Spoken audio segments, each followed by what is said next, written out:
வணக்கம். இன்றைக்கி நம்ம பார்க்க போகிற ஸ்வீட் ரெசிபி என்னென்னு பார்த்தீங்கன்னா, ஃபஸ்ட்டு பார்த்தீங்கன்னா ஹார்ட் மைசூர் பாக்கு, ரெண்டாவது பாம்பே அல்வா. ரெண்டுமே பார்த்திங்கன்னா ரொம்ப ஈஸியாக பிகினர்ஸ் கூட பண்ணிடலாம். டேஸ்ட் நல்லா அட்டகாசமாக இருக்கும், பர்ஃபெக்டாக வரும் பேக்கரி ஸ்டைலில். வாங்க இந்த ரெண்டு ஸ்வீட்ஸுமே எப்படி செய்யலாங்கிறத பார்க்கலாம். ஒரு பவுலில் பார்த்திங்கன்னா மெஷரிங் கப்பில் 1 கப் அளவுக்கு கடலை மாவு எடுத்து நல்லா சளிச்சு எடுத்து வச்சுருக்கேன் ஒரு பவுலில். இப்போ இதில் 1/4 கப் அளவுக்கு எண்ணெய் சேர்த்துக்கலாம். எண்ணெய் சேர்த்துட்டு இதை வந்து நம்ம மிக்ஸ் பண்ணி எடுத்துக்கலாம். அதில்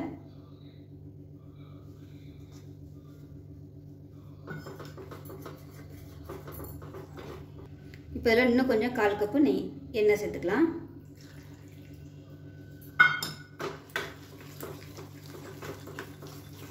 மொத்தம் வந்து 1/2 கப்பு நெய் வரும். ஒரு கப்புக்கு 1/2 கப்பு நெய் இல்லை எண்ணெய் சேர்த்துக்கலாம். நீங்கள் இல்லை ரெண்டும் கலந்து கூட நீங்கள் எடுத்துக்கலாம். நான் வந்து இன்றைக்கி வெறும் எண்ணெய் தான் சேர்த்துருக்கேன், நெய் சேர்க்கலை. வேணும்னா லாஸ்ட்டாக வந்து ஒரு 2 டேபிள் ஸ்பூன்கிட்ட நெய் சேர்த்துக்கலாம். கட்டி இல்லாமல் கரைச்சிக்கலாம். இந்த அளவுக்கு கெட்டியாக கரைச்சிக்கணும், ரொம்ப தனியாக வேணால். இது ஓரமாக இருக்கட்டும். இப்போ ஒரு பேன் எடுத்துக்கலாம். இதில் வந்து மெஷரிங் கப்பில் 1 கப் அளவுக்கு ஜீனி சேர்த்துக்கலாம். தண்ணி வந்து மெஷரிங் கப்பில் 1/2 கப் அளவுக்கு சேர்த்துக்கலாம். இது கரையட்டும். பக்கத்தில் மெஷரிங் கப்பில் 1 கப் அளவுக்கு எண்ணெய் வந்து சூடு பண்ணி வச்சுக்கோங்க. பக்கத்தில் வந்து சூடாகிட்டு இருக்கட்டும், நல்லா சூடாகணும். கரைக்கிறதுல வந்து 1/2 கப் ஊற்றிருக்கேன். அதில் வந்து 1 கப் வந்து எடுத்து வச்சுருக்கேன். நல்லா சூடாகிட்டு இருக்கு. இப்போ இது கரைஞ்சி பிசு பிசு பதம் வந்து வரட்டும். ஒரு கம்பி பதம் இல்லைன்னா பிசு பிசு பதம் வரணும். இப்போ எந்த ட்ரேயில் வந்து நம்ம ஊற்ற போகிறோமோ அதை வந்து எண்ணெய் தடவி வச்சுக்கலாம்.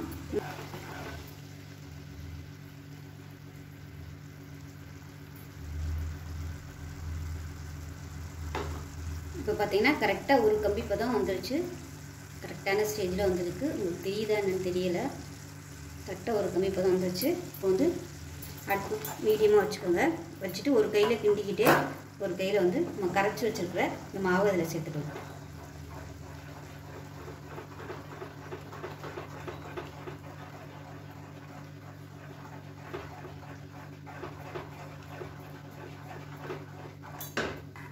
நான் வந்து 1 கப்பு தான் எடுத்துருக்கேன், அதனால் கொஞ்சமாக தான் வரும்.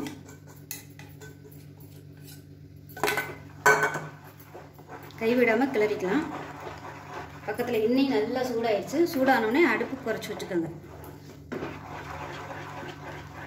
இது வந்து நல்லா கொதிக்கட்டும், கைவிடாமல் கிளறி விட்டுக்கலாம். இப்போ மாவு கொஞ்சம் நல்லா அப்படியே கெட்டியாயிடுச்சு. இப்போ ஒரு புளிக்கரண்டி எடுத்து மேலாப்பில் விட்டுக்கலாம்.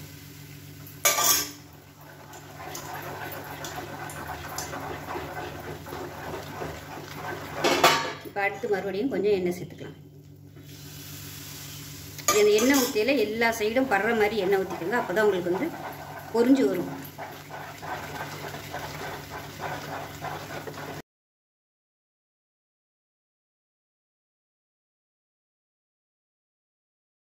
எடுத்துக்கலாம்.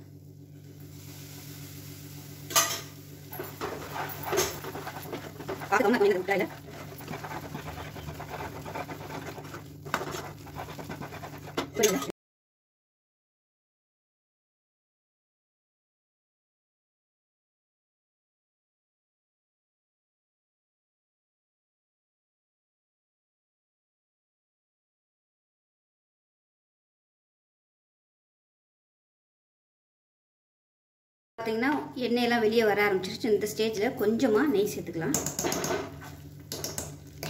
நெய் சேர்த்துட்டு மறுபடியும் கிளறி விட்டுக்கலாம். இதுக்கு மேலே எண்ணெய் ஊற்றலைன்னா ஆட்டோமேட்டிக்காக அதுவே எண்ணெய் வந்து கக்க ஆரம்பிச்சிடும். அப்படியே ட்ரேயில் கொட்டிடலாம்.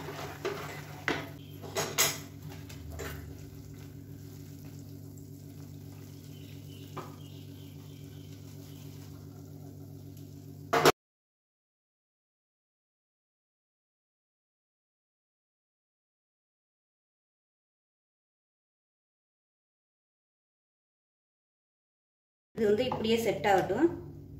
நல்லா ஆறுனதுக்கப்புறம் பார்க்கலாம். லைட்டாக வந்து செட் ஆக ஆரம்பிச்சிருச்சு. இப்போ இதை வந்து நம்ம கட் பண்ணிக்கலாம். லைட்டாக சூடு இருக்கும்போதே கட் பண்ணிக்கலாம். பீஸ் போட்டு வச்சிட்டோம்னா நமக்கு எடுக்கிறதுக்கு ஈஸியாக இருக்கும். இந்த உள்ளே இருக்கிற எண்ணெயெல்லாம் இன்னும் அப்படியே கொதிக்குது.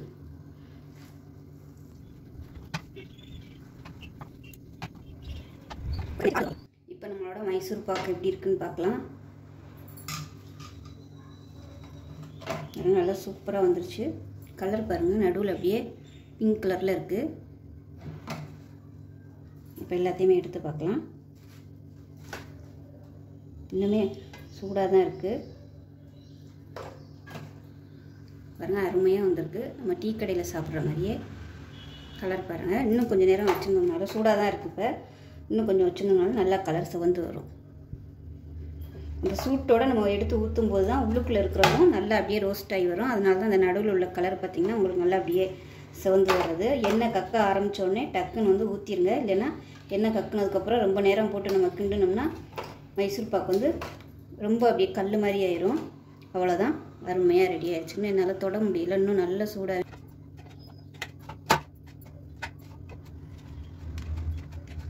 இப்போ நமக்கு அருமையான ஹார்ட் மைசூர் பாக் ரெடி ஆயிடுச்சு. இதே மாதிரி மெத்தடில் செஞ்சு பாருங்கள், ரொம்ப ஈஸியாக பண்ணிடலாம். டேஸ்ட் நல்லா அட்டகாசமாக இருக்கும். செஞ்சு பார்த்துட்டு எப்படி வந்துச்சுங்கிறத சொல்லுங்கள். வீடியோ பிடிச்சின்னா லைக் பண்ணுங்கள், கமெண்ட் பண்ணுங்கள், சேனலை சப்ஸ்கிரைப் பண்ணுங்கள், பக்கத்தில் உள்ள பெல் பட்டனையும் ப்ரெஸ் பண்ணுங்கள். நன்றி. இப்போ ஒரு பவுல் எடுத்துக்கலாம். இதில் மெஷரிங் கப்பில் 1 கப் அளவுக்கு கார்ன்ஃப்ளவர் எடுத்துருக்கேன், இது சேர்த்துக்கலாம்.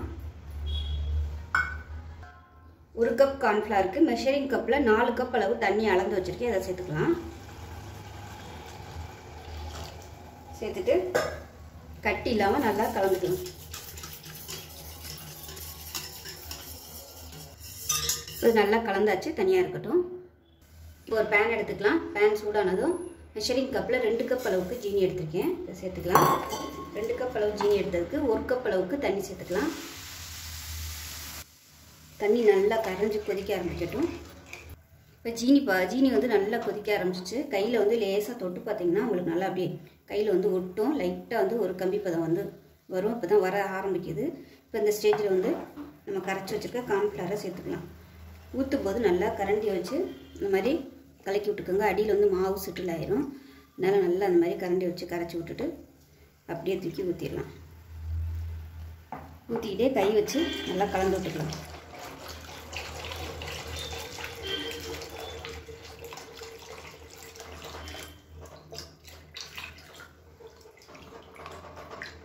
கைவிடாமல் கலந்துக்கிட்டே இருங்க.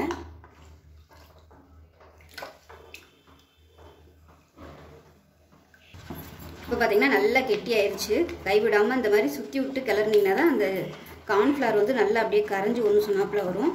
இந்த ஸ்டேஜில் அடுப்பு வந்து நல்லா குறைச்சி வச்சுக்கோங்க.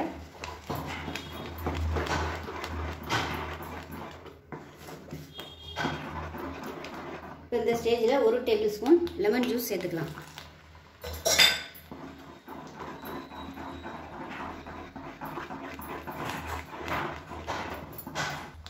இப்போ இதில் 1 டேபிள் ஸ்பூன் அளவுக்கு எண்ணெய் சேர்த்துக்கலாம். சேர்த்துட்டு கிளறி விட்டுக்கலாம். இதுக்கு வந்து நெய்யும் சேர்க்கலாம், எண்ணெயும் சேர்க்கலாம். நான் வந்து ரெண்டுமே கலந்து சேர்த்துருக்கேன். வந்து எண்ணெய் விட்டுருக்கேன். அடுத்து வந்து நம்ம நெய் சேர்த்துக்கலாம். அந்த எண்ணெய் வந்து மேலாப்பில் மிதக்கும். அதுக்கப்புறமா உள்ளே வந்து அப்சர்வ் ஆகிக்கணும். அதுக்கப்புறமா நம்ம நெய் சேர்த்துக்கலாம். இப்போ பார்த்திங்கன்னா எண்ணெயெல்லாம் உள்ளே அப்சர்வ் ஆகிடுச்சு. இப்போ வந்து நெய் சேர்த்துக்கலாம். நம்ம 1/2 டேபிள் ஸ்பூன் நெய் சேர்த்துக்கலாம். இப்போ இந்த நெய்யும் நல்லா அப்படியே கரைஞ்சி நல்லா உள்ளே இழுத்துடும். அதுக்கப்புறமா நம்ம மறுபடியும் எண்ணெய் சேர்த்துக்கலாம்.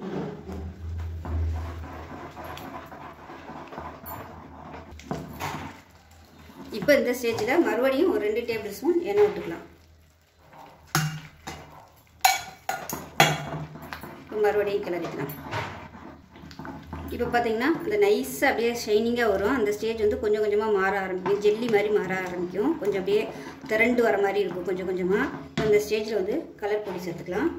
நான் வந்து ஆரஞ்சு கலர் சேர்க்குறேன். நீங்கள் வந்து ரெட் கலர் இல்லை பச்சை கலர் எதுனாலும் சேர்த்துக்கலாம், நல்லாயிருக்கும். இல்லை ப்ளைனாக கூட பண்ணலாம், கலர் கலராக பண்ணலாம். நீங்கள்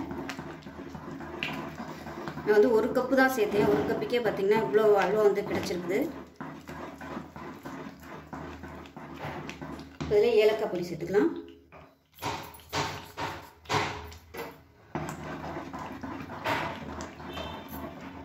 இப்போ இந்த ஸ்டேஜில் மறுபடியும் ஒரு 2 டீஸ்பூன் அளவுக்கு நெய் சேர்த்துக்கலாம். நம்ம ஊற்றின எண்ணெயெல்லாம் வெளியில் வந்துடும். அந்த அளவுக்கு நம்ம வந்து கிளறணும். இப்போ இந்த அளவு வந்து இன்னும் கொஞ்சம் அப்படியே சுருங்கிடும். அந்த அளவுக்கு நம்ம நல்லா கிண்டணும். நல்லா ஒரு மாதிரி திரண்டாப்பில் வரும். அந்த ஸ்டேஜ் வரைக்கும் கிளறி எடுத்தோம்னா தான் நல்லாயிருக்கும். கைவிடாமல் கிளறணும். எப்படியும் ஒரு அரை மணி நேரமாவது ஆகும் உங்களுக்கு இது ரெடி ஆகிறதுக்கு.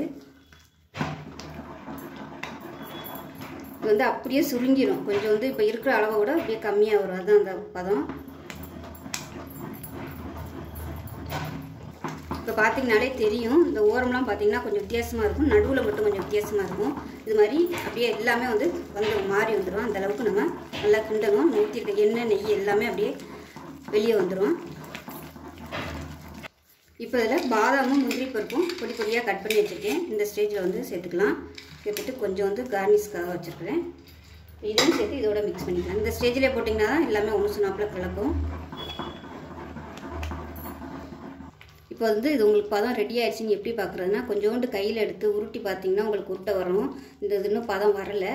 இன்னும் கொஞ்சம் நேரம் இதாகட்டும். நம்ம வெள்ளைப்பாகெல்லாம் காய்ச்சோம் இல்லையா, உருட்டு பதம் வரும்ல, அது மாதிரி நீங்கள் கையில் தொட்டு பார்த்தீங்கன்னா உங்களுக்கு அந்த இது வந்து உருட்டை வரணும். உருட்டை வந்துச்சுன்னா உங்களுக்கு கரெக்டான பதம் வந்துருச்சுன்னு அர்த்தம். இல்லைன்னா உங்களுக்கு தண்ணியாக போயிடும். அந்த கெட்டியாக வராது பீஸ் போடுறதுக்கு. இது வந்து இன்னும் நல்லா அந்த ஸ்டேஜ் வந்து வரணும். இன்னும் ஒரு 10 நிமிஷம் ஆகும் ரெடி ஆகிறதுக்கு. இப்போ பாருங்கள், லைட்டாக அந்த கெட்டியாக பக்குவம் வந்திருக்கு. இன்னும் ரெடி ஆகலை. பாருங்கள் எப்படி இருக்குன்னு. இன்னும் வந்து ரெடி ஆகலை. இன்னும் கொஞ்சம் நேரம் வைக்கணும். ரொம்ப நேரம் ஆகும் இது வந்து ரெடி ஆகிறதுக்கு. எனக்கே இப்போ கிட்டத்தட்ட அரை மணி நேரத்துக்கு மேலே ஆயிடுச்சு. இன்னும் வந்து இந்த பதம் வரலை. அதனால் இது வந்து நீங்கள் பொறுமையாக தான் பண்ணணும். கிண்டிக்கிட்டே இருக்கணும். அடுப்பு வந்து கீழே வச்சுக்கோங்க. வச்சுக்கிட்டு நீங்கள் அப்படியே பெரிய கடாய் எடுத்துக்கிட்டிங்கன்னா நல்லா கிளறதுக்கு நல்லா வசதியாக இருக்கும். இது வந்து இன்னும் நல்லா சுருங்கணும். சுருங்கி அப்படியே பொறிஞ்சாப்பில் வரும். திரண்ட மாதிரி இன்னும் வரலை. அதே மாதிரி இன்னும் அப்படியே பேனில் வந்து இப்படி ஒதுக்கணும்னா தனியாக அப்படியே போகணும். அந்த பக்கம் வரலை. இப்போ பார்த்திங்கன்னா அல்வா வந்து கிட்டத்தட்ட ரெடி ஆகிடுச்சு. பாருங்கள், பேனில் அப்படி தள்ளணும்னா நல்லா அப்படியே ஒட்டாமல் வரணும். வந்துருச்சு. இன்னும் வந்து எண்ணெயெல்லாம் வந்து விடணும். ஸோ அந்த ஸ்டேஜ் வரைக்கும் நம்ம கிளறிக்கலாம். இன்னும் கொஞ்சம் நேரத்தில் எண்ணெயெல்லாம் விட ஆரம்பிச்சிடும். கைவிடாமல் கிளறிக்கோங்க. 2 பேர் வச்சுக்கோங்க. இல்லைன்னா இது வந்து கிளறிக்கிட்டே இருக்கணும் கைவிடாமல். எனக்கு இது வந்து சின்ன அடுப்புங்கிறதுனால அரை மணி நேரத்துக்கு மேலே ஆகுது. பெரிய அடுப்பாக இருந்தால் உங்களுக்கு டைம் வந்து மாறுபடும். நான் இன்றைக்கி எடுத்துருக்க மெஷரிங் கப்பில் வந்து 1 கப்பு கார்ன்ஃப்ளவர் வந்து கிராம் கணக்கில் 100 கிராம் பாக்கெட்டு. இது வந்து நம்ம செஞ்சு முடிச்சுட்டு எவ்வளோ அல்வா கிடச்சிருக்குங்கிறத வெயிட் போட்டுட்டு சொல்கிறேன் எவ்வளோ வந்துச்சுன்னு.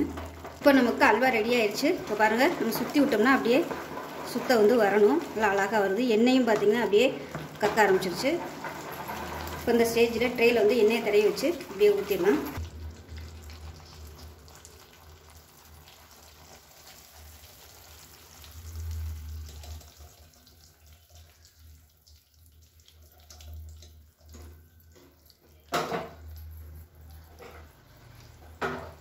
இப்போ மேலாப்பில் பாதாமும் பிஸ்தாவும் பொடியாக கட் பண்ணி வச்சுருக்கேன். அதை அப்படியே மேலாப்பில் தூவிட்டுக்கலாம். தூவிட்டு லைட்டாக இந்த மாதிரி ப்ரெஸ் பண்ணி விட்டுக்கலாம். இது வந்து நல்லா செட் ஆகட்டும். செட் ஆனதுக்கப்புறம் பார்க்கலாம். எனக்கு கிட்டத்தட்ட இது வந்து 3/4 மணி நேரம் ஆகிருக்கு. எனக்கு வந்து சின்ன பர்னருங்கிறதுனால 3/4 மணி நேரம் ஆகிருக்கு. இது ஆறுனதுக்கப்புறம் பார்க்கலாம். இப்போ பார்த்தீங்கன்னா நல்லா செட் ஆகிடுச்சு. இப்போ வந்து நம்ம கவுத்திடலாம்.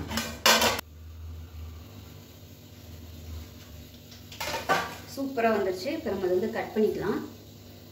இப்போ இதை நம்ம பீஸ் போட்டுடலாம். உயரம் வந்து கொஞ்சம் அதிகமாக உள்ள மாதிரி நீங்கள் ட்ரே எடுத்துக்கிட்டிங்கன்னா உங்களுக்கு வந்து கரெக்டாக வந்து நம்ம பேக்கரியில் சாப்பிட்ற மாதிரியே கிடைக்கும். நான் வந்து இந்த உயரம் வந்து கொஞ்சம் கம்மியாக எடுத்துட்டேன்.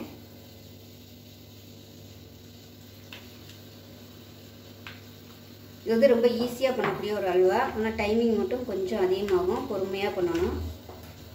ஈஸியாக பண்ணிடலாம். ஏன்னா கார்ன்ஃப்ளவருங்கிறதுனால ஈஸியாக வந்து அப்படியே வந்துடும். மற்றது மாதிரி சொதப்பாது. இதில் வந்து நான் இனிப்பு வந்து நான் கம்மியாக தான் யூஸ் பண்ணியிருக்கேன். 1 கப்புக்கு 2 கப்பு சேர்த்துருக்கேன். நீங்கள் வந்து 2.5 கப்பு கூட இனிப்பு வந்து நீங்கள் சேர்த்துக்கலாம். நான் வந்து கம்மியாக தான் சேர்த்துருக்கேன். 100 கிராம் மைதா மாவு எடுத்ததுக்கு எனக்கு வந்து 3/4 கிலோ அளவுக்கு கார்ன்ஃப்ளவர் அல்வா வந்து கிடச்சிருக்கு.